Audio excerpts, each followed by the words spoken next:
ముందుగా అందరికీ అంతర్జాతీయ మహిళా దినోత్సవ శుభాకాంక్షలు. అసలు మహిళల జీవితమే ఒక అర్థం కాని ఫజిల్ లాంటిది. పుట్టడం ఒక దగ్గర, పెరగడం ఒక దగ్గర, చదువు ఒక దగ్గర, పెళ్లి, జాబ్ ఇవన్నీ ఒక్కొక్కరు ఒక్కొక్క ప్లేస్ లో చేస్తూ ఉంటారు. ఈ అన్నిట్లలో ఏదో ఒక బాధను అనుభవించే ఉంటారు ఖచ్చితంగా.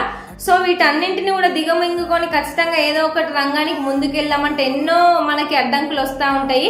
పెళ్లికి ముందు జాబ్ చేస్తే పైసలు సంపాదిస్తుందని పొగరు అంటారు, చేయకపోతే మీ అమ్మ నాన్నలు చదివించి వేస్ట్ అని అంటారు, పెళ్లి అయిన తర్వాత జాబ్ చేస్తే ఫ్యామిలీని పట్టించుకోదా, ఆమె తిరుగుతుందని అంటారు, చేయకపోతే ఇంత చదువుకొని ఏం చేస్తున్నావు నువ్వు, మా అబ్బాయి ఒక్కడే చేయాలా అని అంటారు. సో మనం ఏం చేసినా కూడా మనల్ని ఏదో ఒకటి అనడానికి రెడీ ఉంటారు వెనకాల సమాజం.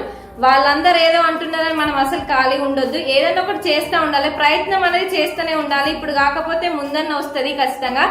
సమాజంలో మాటలో లేకపోతే ఏదో ఒక అడ్డంకు వల్ల వాళ్ళ కళలు నెరవేరకుండా మన కోసం మన కళలు నెరవేర్చడానికి వాళ్ళ జీవితాన్ని అంకితం చేసిన ప్రతి ఒక్క అమ్మకి హ్యాపీ ఉమెన్స్ డే అందరికీ నా తరపున.